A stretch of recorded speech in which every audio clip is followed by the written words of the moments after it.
also here. We're really excited tonight to have Hortonworks join us, so we'll get to that talk in a moment. Just a few housekeeping items. First of all, thank you very much, Lou and NetSuite, for hosting us once again. Great facilities. Tech. Got something you want to know? Yeah, and you might have seen this sent out as part of the meetup. But one of the larger events that I think Tech is hosting is the Tech Leadership Conference, and it's coming up on May the 12th at Big Events. And if you haven't already, I would really encourage you just to visit the site. It's techleadership.ca, and you'll see the lineup of speakers that's going to be there, and it's very good. It's going to be very ML-ish type, futuristic speakers that's going to be at the conference. So I think it's at least well worth the effort just to check out the site and see the speakers, and hopefully that it'll kind of bring some interest in you to plan it. And that's all I want to say. It's happening on May the 12th again, and again you get a discount if you're a community Tech member. So check out the site, leadership.ca. Okay. Great, thank you. Thanks, Liz. So I'd love to introduce our speakers. So we have Eyad Garelnabi from Hortonworks, Solution Architect, and we're really excited to have you here tonight to talk to us about Hadoop in the wild and some real business cases and use cases that you're seeing out there, as well as to run through some of the architecture with us. So welcome, and pass over to you. Thank you. Hi, everybody. I'm very excited to be here. Thank you very much for having me. Let me just fire up my laptop real quick. Yeah, there we go. Thanks, Eyad. I work for Hortonworks. I'm a solution engineer, solution architect. So I've done a couple of these meetups in the past, and usually what I find is it's best to keep things fluid. I like to keep things down like 4 or 5 slides, main slides, and then let you sort of guide me in the direction that you want me to go in. So if you have any questions at any point, just feel free to interrupt, and I'll be more than happy to answer them or sort of divert. If you feel like I'm going too slow or too fast, then also please do let me know. Okay. Just by way of show of hands, how many of you actually have ongoing big data projects or Hadoop projects? Okay. And how many of you are absolutely new to Hadoop? Okay. So I just want to level set and figure out where it is I need to start from. So let me. So I'll give a very brief introduction to Hadoop, and then we'll get started jump into the different components, comparisons, and things of that nature. So the things I'm going to cover is the platform, the different open source projects that fall on top of the Hadoop platform, how they compare to each other. You're going to notice that there's going to be some overlaps between them. So I'm going to give you the scenarios where you use one over the other. I'm also going to go over 2 of the most common architectures. So namely, one is going to be your EDW offloading, for instance, or your normal data ingest and reporting type of architecture. And the second one is going to be called a Lambda Architecture. This is where you analyze streaming data with the context of historic data. But yeah, before we get into that, I mean, these are mainly the entry points into the big data world. Okay, so you've got 2 sides of things. For your data journey. You've got the operational side of things, which deals with the IT, and then you've got business or functional value that you can get. So on the let's say functional side, you've got your data discovery, single view, and predictive analytics, and this is where most of the exotic work happens. Okay, so this is where you do your sentiment analysis. This is where Netflix predicts what movies you're gonna like. This is where Amazon sort of makes recommendations with regards to what books you want to buy. These all fall under the functional side of things. So that's across the top line. Now, across the bottom line, you've got your more operational things. And these are things that the IT infrastructure, your IT group would be interested in. So things like cost reduction due to, let's say, offloading your data warehouse. Having all your data instead of, how in your typical storage environment or your typical data environment, after a few years, you sort of archive the data. Now you have that scenario where you can keep all your data, you can keep it in cold storage, but it's still accessible. So you don't have to bring things back from tape drive, for instance, reload them if you want to analyze something that happened 15 years ago. That's it. Mainframe offload, and then again, basically access to all your data to be able to analyze it. as opposed to just a subset of the data. And this is essentially how this whole big data platform or Hadoop platform started off. It was just the whole idea of being able to put all your data in one place and being able to analyze it efficiently without actually having to segment or silo that data. Okay, so far. So there's several components. So I'll jump into the components. So at the heart of the Hadoop platform, you've got two main components. So you've got your Hadoop file system. Get out of the way here. You've got your Hadoop file system, which is at the bottom, and this is basically your file system, your data storage layer.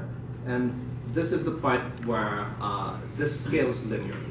Okay, so you basically know with some of the more traditional storage systems, what will wind up happening is the more nodes you add, the more chatter that has to happen between the nodes, and then you get your performance sort of plateaus at some point. So the curve becomes sort of like this inverse exponential kind of curve.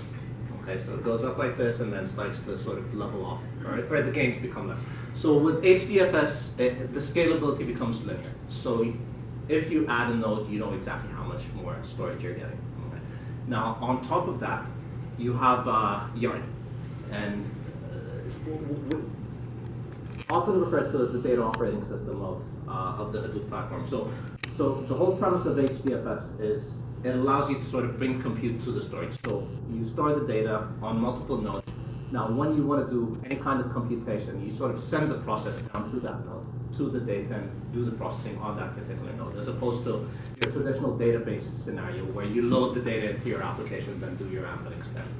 Okay? So this is what Hadoop HDFS allows you to do. Now, on top of that, you've got Yarn, and think of Yarn as the operating system on your laptop. So let's say whether it's Mac, Linux, Windows, what your operating system essentially does is it manages the underlying hardware infrastructure that you've got. So in your laptop, Windows is responsible for managing, let's say, your CPU, your RAM, your hard drive usage, and its main responsibility is making sure that applications installed on top of the platform play nice with each other. So it ensures that if you fire up Microsoft Word and Microsoft Excel and let's say, I don't know, Solitaire, all of them are able to run concurrently. It sort of distributes the underlying resources between these three applications. And that's exactly what Yarn does for your cluster. Okay, so it allows you to sort of identify your cluster with all its resources. Yarn identifies those and allows you to run multiple applications simultaneously on top of that cluster without one particular application starving or using up, hogging up all the resources. Okay. So good so far? So far, so good. Okay. Awesome. So these are the main two components of Hadoop. Now, on top of that, what you're going to get is you're going to get the different processing engines. Okay. So over here you've got HDFS, your Yarn, and then different kinds of processing engines. Now, these engines are basically broken down into three categories. So you've got your batch analytics that allow you to analyze your data in batch, and then you've got interactive. So interactive are things like query response kind of tools. So SQL-like, let me put it this way, where you ask a question, you get a response to that question. And then you've got last part is real-time data access, and this basically deals with real-time or near real-time streaming analytics kind of scenarios. So I'll talk about which tools fall under which categories and when to use which ones. Okay. So under batch analytics, and this is where Hadoop started off. So it started off with MapReduce, and the whole premise of MapReduce is, like I said before, it sends the processing to the data. So the way once data is stored into HDFS, it's sort of broken up into blocks across your entire node. So let's say you have a 10 gigabyte file here, you've got a 10 gigabyte data set. It doesn't go into one place, it doesn't go into one node. It sort of gets distributed across your cluster. Okay. And then now when you want to run a task, what winds up happening is the processes actually get distributed across the cluster itself. So it's this whole notion of parallel computing. Okay, so Does that make sense? Yeah. Okay. So it started off with MapReduce. That was the original processing engine for Hadoop, and then it sort of evolved. More processing engines were added, more interfaces, and more overlays. You don't see MapReduce over here, and I'll explain why in a moment. But MapReduce used to be, you had to code in Java to be able to, process your data. Now, what wind up happening is two tools, or two interfaces, I'd say, were developed, Pig and Hive. And basically what Pig and Hive do is they add that abstraction layer on top of MapReduce. So you no longer have to code in Java. You can use either Pig, which Pig is more of a scripting kind of language, easy to pick up, that translates whatever script you write into MapReduce behind the scenes and then runs the job. So the whole premise, or the whole idea behind these two, is just to make Hadoop or Hadoop processing more accessible to people, okay, especially non-Java developers, and make it, let me put it this way, less likely, or make it easier to write performant applications. Because one of the things with MapReduce you have to be careful about was actually, how optimizing your code or tweaking your code to actually perform optimally. And Pig and Hive do that behind the scenes for you. So Pig is your scripting language. Hive, and this is probably the tool that's used most within Hadoop platform, is your Sql interface. So this is where you have your, typical, similar to how it is you'd access a relational database. This is where you put in your SQL queries and all that stuff. It gets translated in MapReduce in the background and returns the result. Now Hive would be your interactive kind of tool. So you issue a query, and within a couple of minutes or a few seconds, depending on the nature of the query, you'd get a response. Hive would also be the entry point, one of the main entry points into the application. So because Hadoop is an open source platform, you have a lot of different applications out there that are able to integrate with it or utilize it. Most of them, especially when we're talking about reporting tools such as, let's say, ClickView, Tableau, MicroStrategy, all these BI tools actually integrate or are able to query HDFS or the Hadoop system through Hive. So Hive offers that ODBC and JDBC kind of connection.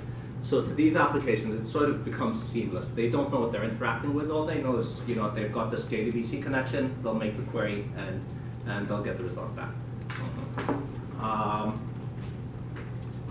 So I'll skip cascading, HBase, Accumulo, those are NoSQL stores. So we'll get into Storm. So Storm deals with the streaming analytics or real-time analytics side of things. So the whole idea behind that is to be able to sort of,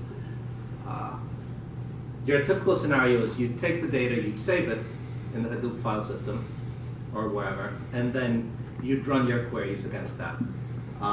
With Storm, what it allows you to do is basically analyze data in motion. So you're able to actually process the data or analyze it before it actually lands into the Hadoop file system. And you'd use this basically in scenarios where you need that immediate kind of response. So let's say scenarios like credit card fraud detection. It doesn't, each second actually matters. Or you want to get that response time within milliseconds. So you want to be able to analyze the transaction as it's actually coming in through the pipe before it actually gets saved. This is where Storm would come in handy. There's another tool that deals with real-time analytics, and I'll get into that in a bit, so it falls under Spark, but I've got a totally separate slide for that. Then you've got Solar. Solar is basically your indexing, document indexing and search tool. And then Yarn, because it's an operating system, you can develop your own applications and put it on top of Yarn, and you make sure that it actually runs okay alongside the rest of the applications, because at the end of the day, Yarn is going to be managing all the resources for you. Okay, and this is where, again, this is basically the second entry point into the Hadoop infrastructure. Okay, so far, any questions? Yes. So what's the overhead for the Hive side? Like, how much overhead is there between when you start writing SQL and then it getting results back? So it depends on a few factors. It depends on the data set you're touching. So if you're querying, let's say, a 5 gigabyte data set, response time is going to be very different than querying a 100 gigabyte data set. That's the first factor. Second factor is how complicated your query is. So there's really no rule of thumb for it. Sorry? Does it add some overhead though? Like you said, converting the SQL to MapReduce, right? Will it add some overhead as opposed to actually writing your own MapReduce code? Right. Or how much? You know what? I don't know. That's a good question. I would assume the overhead would not be a lot.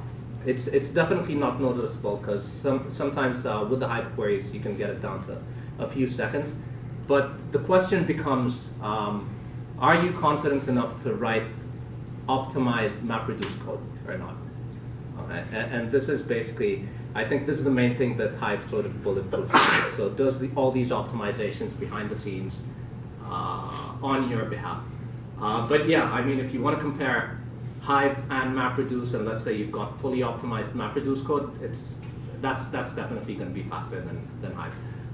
But speaking of MapReduce, maybe this would be a good point to sort of segue into why you don't see it over there. So about a year and a half ago, so there's this new initiative that started, and it was called the Stinger Initiative, or Stinger.next initiative. And the whole idea behind it was to sort of improve the performance of the interactive query side of things, specifically Hive. Now, with MapReduce, basically what winds up happening is you've got your map jobs, you've got your reduce jobs. And so you basically chain jobs together, and each task sort of passes its results on to the next one. So each, let me put it this way. So let's just say, let's say you've got a bag of marbles. I used to play lots of marbles when I was a kid. So let's say you've got a bag of marbles and you want to separate it based on color. You would have a mapper or several mappers that would basically, each one of them would take one of those, a portion of that bag, and sort of start separating within it and say, okay, fine, these are the red marbles, these are the green marbles, these are the blue marbles.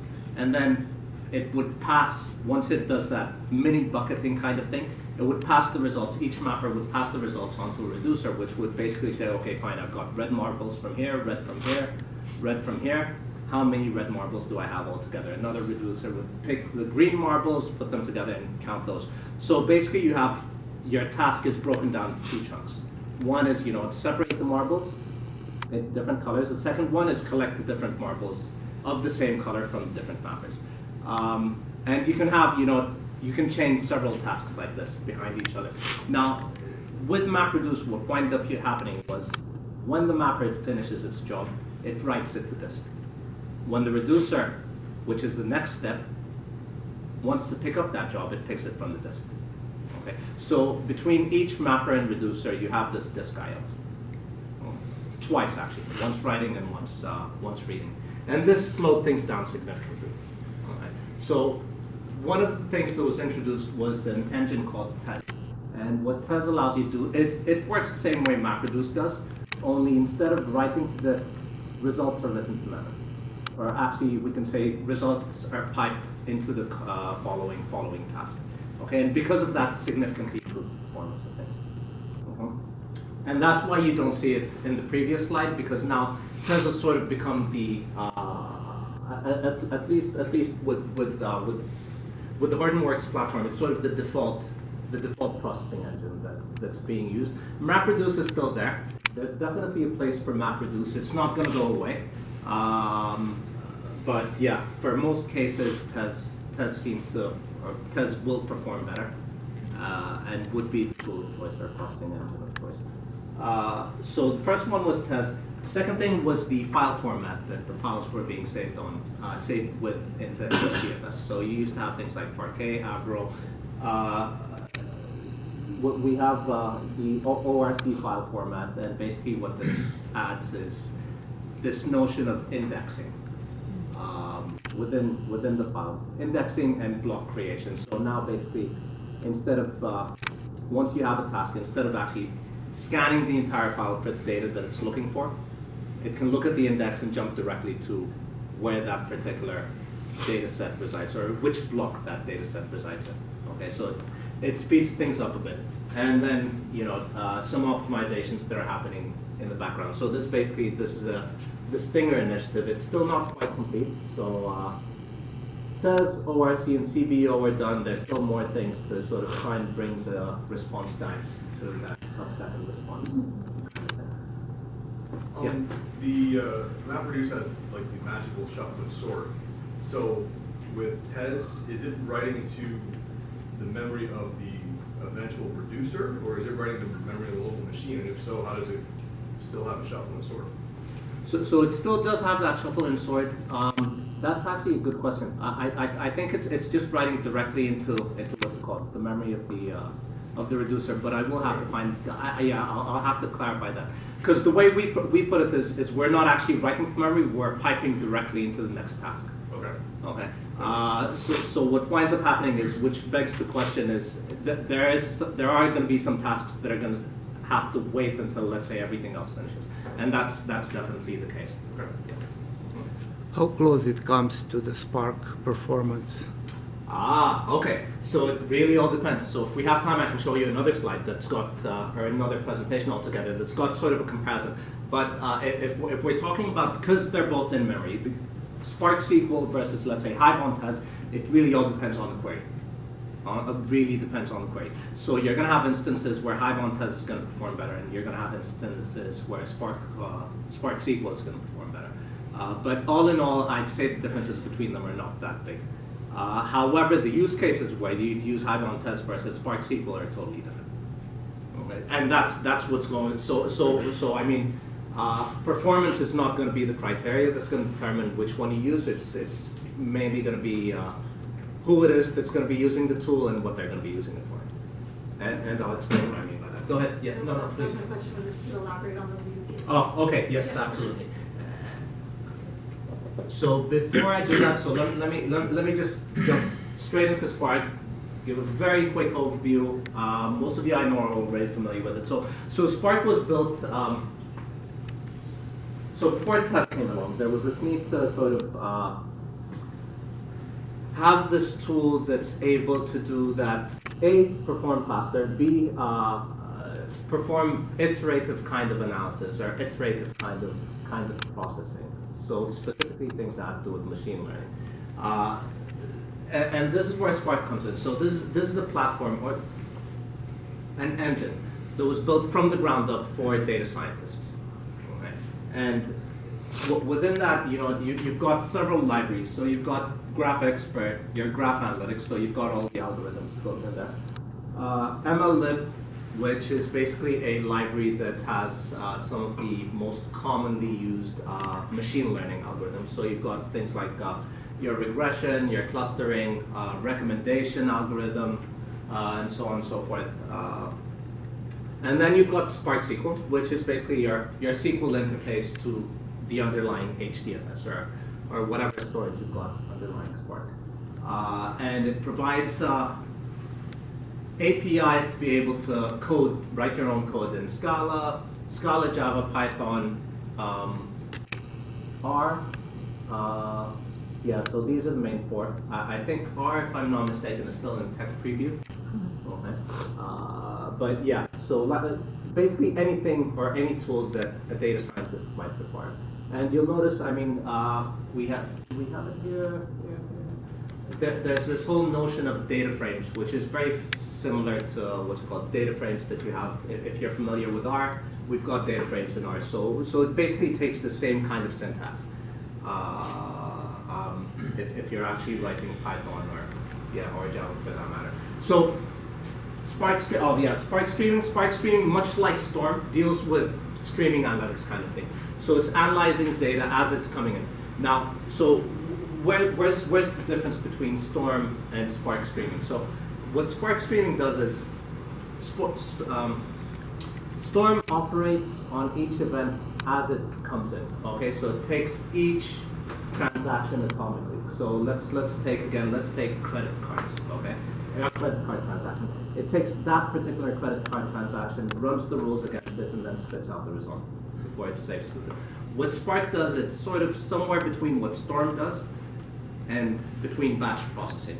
So what it does is it says something like, collect all the data for a 5-second window.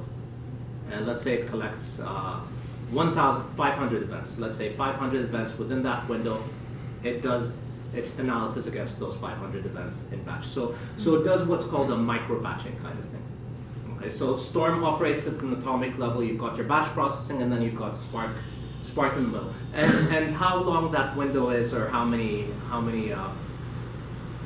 events need to go into the queue before it's actually analyzed is totally configurable.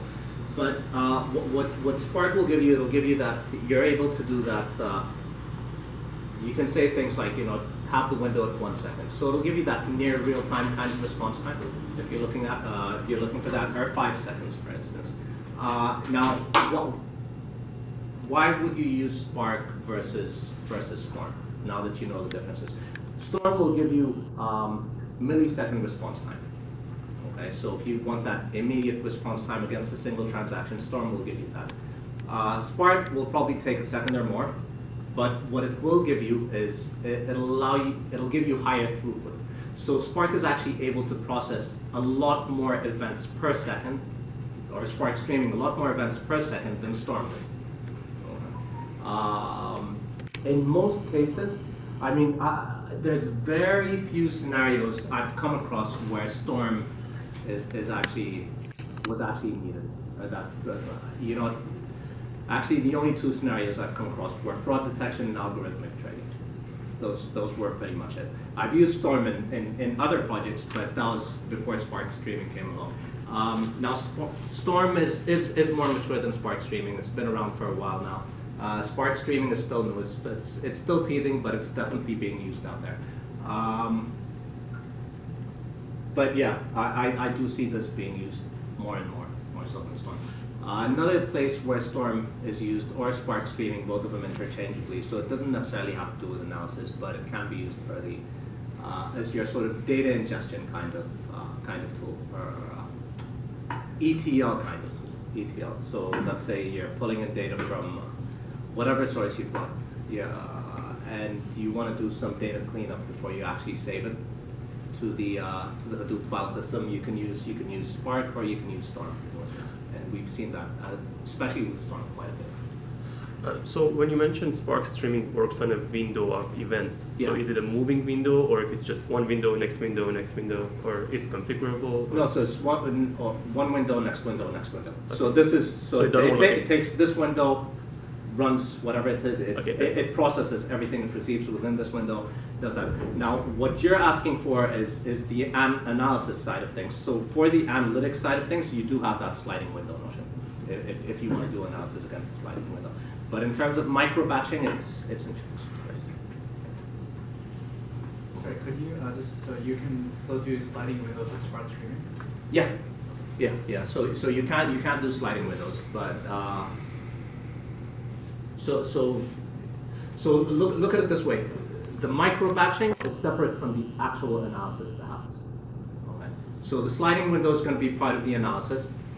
Okay. Your micro batching is just deciding, how many events to pass on to the analytics engine. Does that make sense? Or how to chunk up. Actually, look at it this way. Your micro batching looks at how it's going to chunk up the data to pass on to analysis. Yeah? No? Okay, so as long as the sliding window is within those. No, sliding window can be longer, because with the sliding window, what's going to wind up happening is the state of the events that you're analyzing is going to get saved somewhere, right?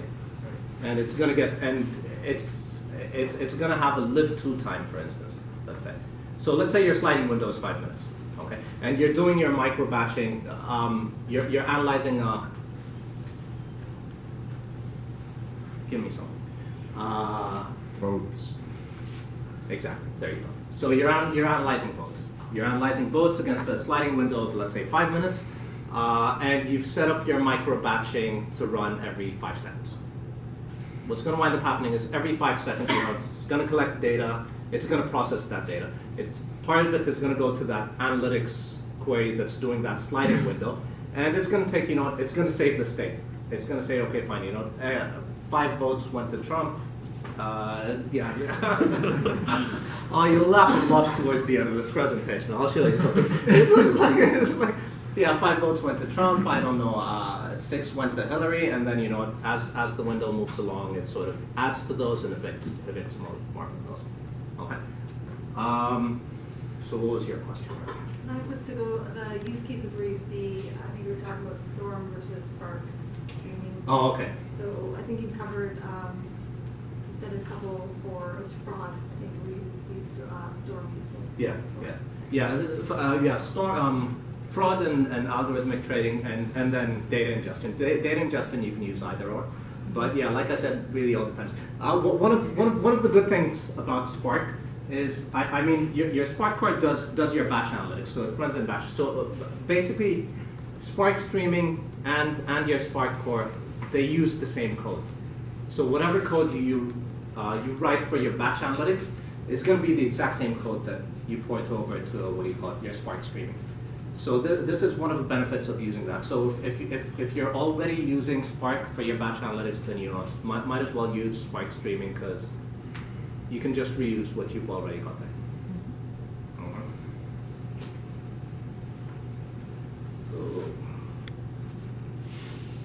So are we okay so far?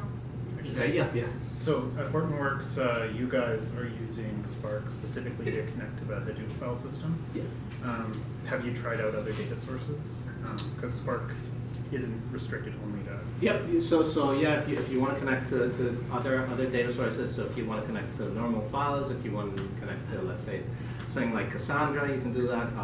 Yeah. So the full functionality of Spark is there. Mm-hmm. So whatever Spark allows you to connect to, we haven't limited anything. Let me put it this way. All we've done is we've taken it and put it on top of Yarn, so now it's able to run within the cluster. But you're free to connect to any data source. By default, it's going to connect to HDFS though.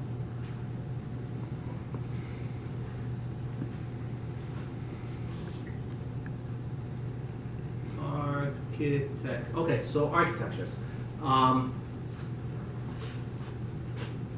Let me actually step back a couple of slides.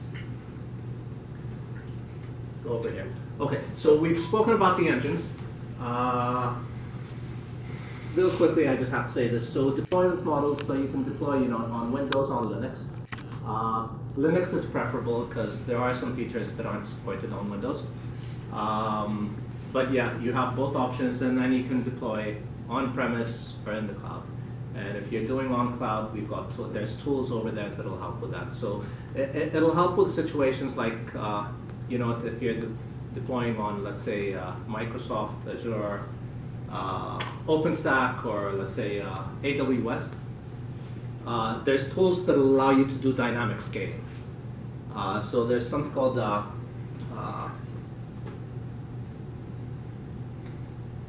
CloudBreak. There we go. Okay. CloudBreak. So basically, what that does is it allows you to set SLAs and say things like, if CPU usage of my cluster is at 70% for 10 minutes, add 10 extra nodes. Go ahead. Can you add nodes in the middle of doing a single computation? You can add nodes, but they're just not going to. Oh, they're not going to. They're not going to contribute to that computation. That makes sense. Exactly. Yeah. So you're able to scale up, and then you would be able to say, okay, fine.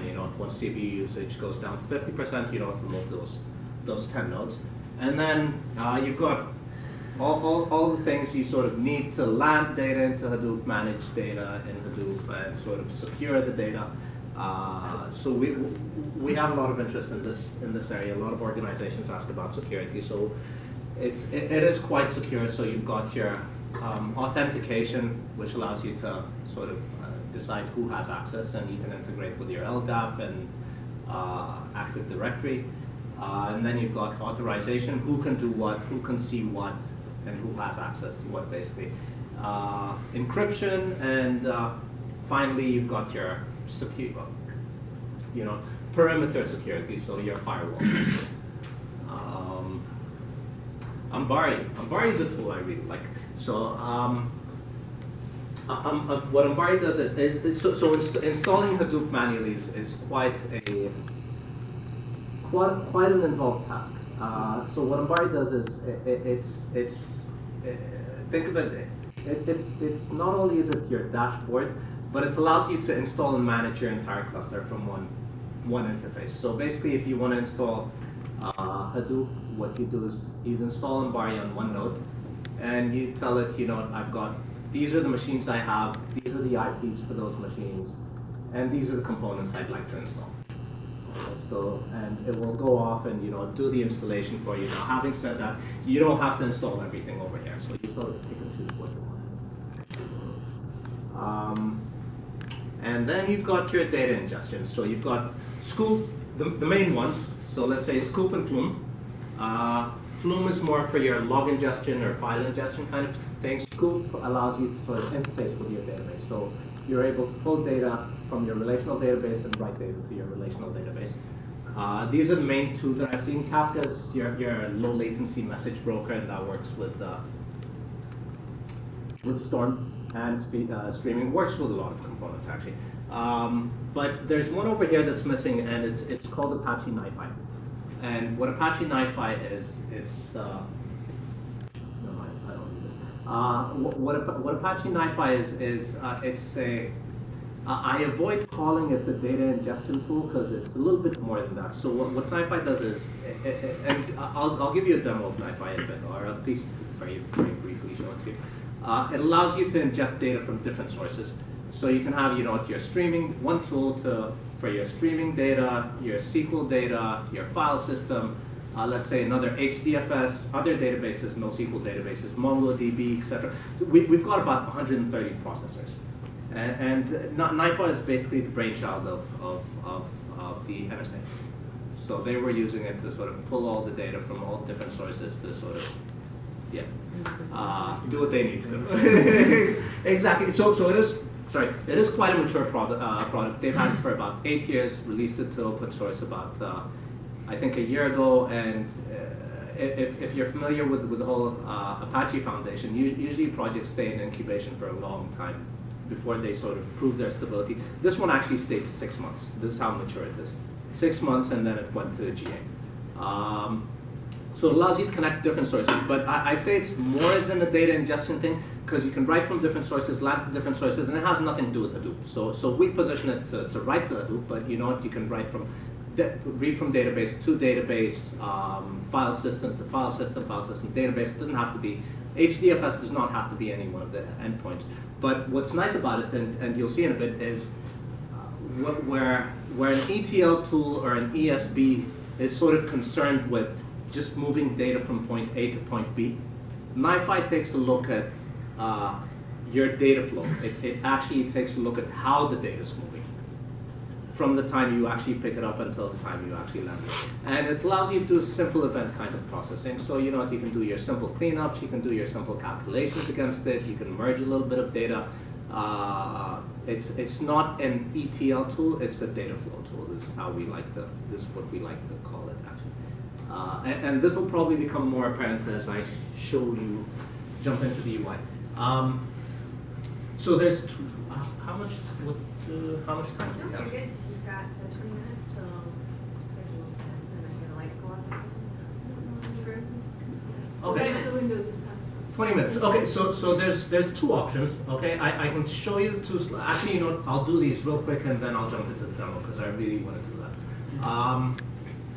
Yeah, I was going to suggest I just skip these and go straight to the demo, but there's not much to explain on them. So this is one of your typical architectures, and this is what we see most of the organizations deploying today. And this is basically your EDW offload kind of scenario. You want to bring all your data in, land it into HDFS, and have everything into your put everything into your data lake or data repository, and then give your business intelligence tools access to that underlying data to sort of be able to do the analytics. So whether through your business analysts or using Spark for your data scientists, and all this diagram really does is it shows you what each tool is doing. So on the far end over there, you've got the different options for ingesting the data, minus Nifi. Lands into HDFS, and then on top you've got what's called the different engines, at least for this part, and each one will show you what it is. I mean, depending on what it is you want to use. So Spark for machine learning, Hive for these, Hive for your interactive analytics, and on top of that, you've got your security, and you've got Falcon and Uzi, which I didn't talk about. Falcon and Uzi basically deal with data lifecycle management. Or Uzi's a scheduler, workflow scheduler, and Falcon deals with the actual data lifecycle management. So you want to be able to, so let's say you have a scenario where you want to say, and go to source A, ingest the data every day, and run it through, let's say, run a Hive query against it, and then move it to a different folder, do this cleanup against it. You want to do some kind of processing against it, and then final thing is push it out to my DR cluster. For instance, push the results out to my DR cluster, and keep the data for 3 months. After 3 months, evict the data or sunset the data. Falcon would sort of manage that entire life cycle. And in the background, what Falcon does is it spins up multiple Uzi jobs. Or multiple schedulers. And then on the other end you have your data consumption. So whether you're interacting with things through Hive, Spark SQL, or your own visualization tool, whatever it is you're using, or BI tools, or whether you're actually just pushing the processed data somewhere else, then that's what comes on this end. So any questions about this architecture? Okay. Yes. Slightly different question. What would you use for moving data to and from Cassandra? What would you use for? That's actually a good question. Because it's been quite challenging to move. So with these, there's nothing out of box that deals with NoSQL movement. At least on this page. There's nothing to move the SS tables directly onto the HD events. You basically want to dump as fast as you can the Cassandra tables, and then do let me take your contact. Let me dig around for that and sort of find out. But Nifi would be a good choice to do that. So Nifi would allow you to do that. These ones, so Scoop won't do that. Flume won't do that. If you're going to use Storm, you're going to have to code. But you can scoop through Cassandra, but it's not very efficient. Not efficient. Okay, I didn't know that. That's actually, but let me find out. Spark. Oh yeah. Okay. Yes. Actually, that's because you can use Spark as one of your data sources. That's actually a very good point. Yeah. That's very true. Yeah. Netflix was looking at moving the tables, the persistent tables, straight into HDFS and then processing on top of it. So I'm not too familiar with the format of Cassandra, of the tables. So when they get moved over, are they in like a text format? Or it has to be a machine readable kind of thing. Okay. It was a bottleneck in a system I worked on to try and move it across, and I knew Netflix was working on it, so I was basically waiting for them to come back and tell us how they solved it. They did their own open source project on it, basically dropping their persistent tables from Cassandra onto HDFS, but I was looking for a bidirectional system. Oh, I see. Right. Okay. I just wondered what the evolution was on that space. Yeah, no, I don't know there, but I'll definitely pose the question to the to the community, and I'll see what. See, the reason for using Cassandra and Hadoop is a single point of failure. Generally speaking, you've got your HDFS, it's a single processing, but you replicate your Cassandra points across your world, right? And then you have your massive data site processing, and to allow distribution of your data, you use something like Cassandra replicated database. That was the architecture I was working with. Okay, so when you say it's a single point of failure, so there's 2 points of failure with Hadoop. If your single Hadoop cluster goes down, you know. Oh, okay. Yes, if your entire in a situation like that, Yeah, I mean, if that would be a concern, then you'd have your DR environment, or DR cluster. But somewhere else. working with But- Cassandra allows you then to fire up another Hadoop cluster at another site and using Cassandra as your corpus of. Oh, okay, and then reference bring to- everything. Okay, I see. Yes. Okay. Interesting way of looking at it. Yeah. Go ahead. So to comment, yeah, so usually, like as you mentioned, the replication of Cassandra would be a privilege to add on top of Hadoop. One of the use cases is to have the machine learning or data science aspect on Hadoop because it will not be able to do it with Cassandra. Where Cassandra would be good in the transactional kinds of queries that you want to get the data. Agreed. You want the tooling to do what it's best designed for, right? So availability, distribution, that's where Cassandra is. But then you want your people who are processing the data to use common sets of tools and not have twisty paths to access the data, right? So separation of concerns. So machine learning, these tools on Hadoop keep that space once you got your published data set, distribute it onto the access layer that you want for your business. So let me ask you. So with Cassandra, you'd have different data. So you'd have different Cassandra nodes in different data centers. Is that what you're looking for? So how's that different than just having a whole DR cluster? Or is it just the footprint is going to be smaller? It's availability. I don't need to have a Hadoop cluster at every point. If I've got 10 data centers, having global access. Okay. So the footprint of having a Hadoop, complete Hadoop cluster every time. So I can have a satellite distribution just like Cassandra, only publish the data I need. Okay. So Lambda Architecture. So Lambda Architecture basically deals with you're analyzing your data in batch, but at the same time, so let's say you're business analysts. Again, going back to looking at votes. Okay. You've collected, let's say, votes for the last. I don't know what election is going to let you vote over a week, but anyway, let's say you're collecting votes over a week. Okay. So that's your historic data, but at the same time, you want to find out where you stand right now, right this moment, or right this hour, for instance. So what you want to do is you also want to analyze the votes as they come in, relative to the historic data. So it's not like you can analyze all the votes that are coming in right now and ignore what happened over the last week, and you can't do the last week and ignore what's happening right now. And Lambda Architecture basically takes care of that scenario. So what would happen is the data comes in, it sort of forks into two paths. Okay, one path goes into your storage for batch processing later on, and the other path goes into your streaming analytics. So whether it's Storm or what's it called? Spark streaming. Yeah, Spark streaming. And essentially what happens is you're going to have your batch processing happen here. Let's say overnight, pushes the data somewhere into Hive, let's say HBase, whatever it is, whatever your choice is. And then you're going to have your, what's it called? Your real-time analytics or real-time analyzed data, what do you call it? Analyzed as it's coming in and sort of combined with your batch analytics to give you that holistic or up-to-date view of everything that's going on. All right.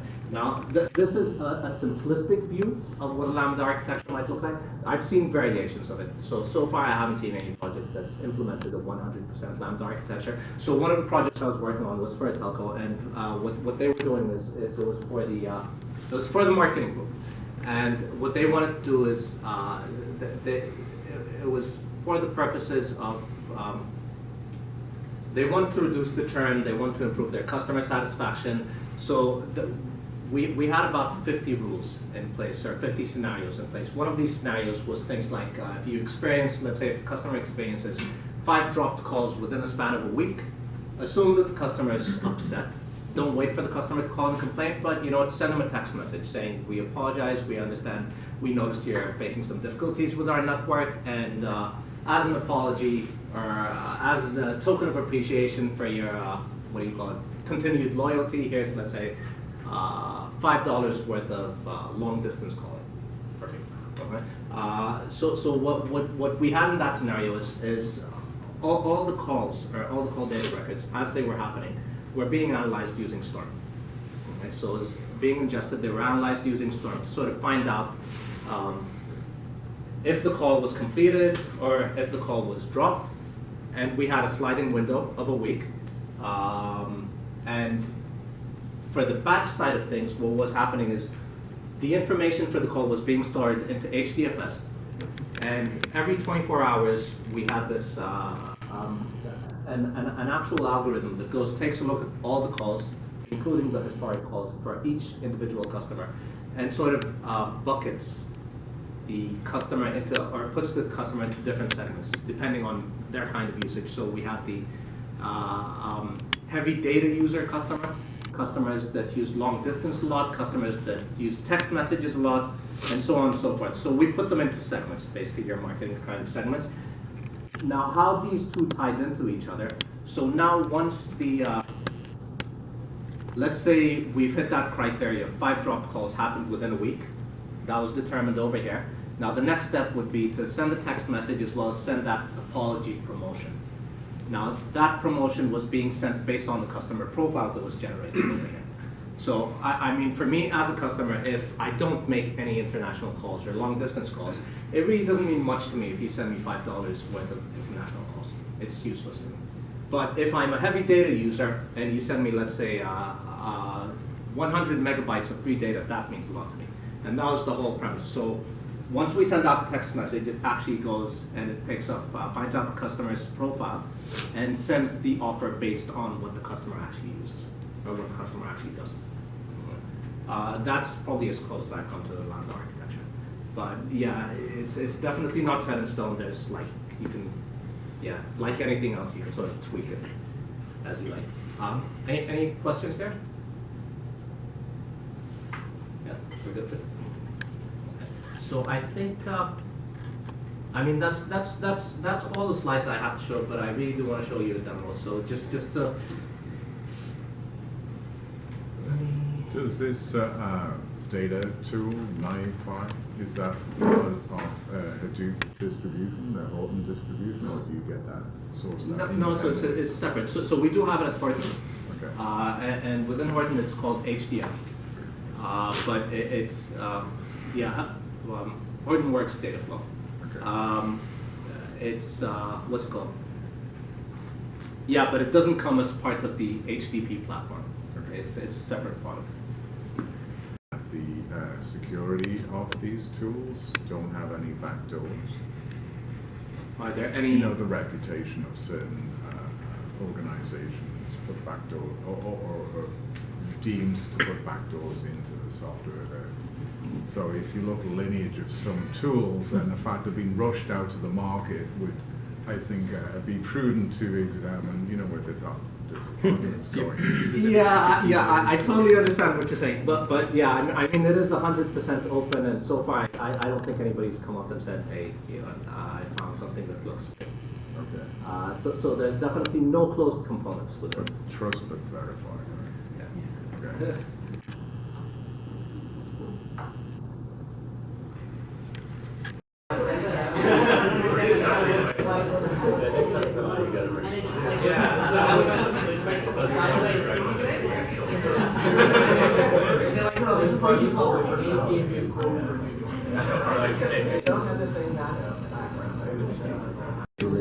I always forget they're here. I'm not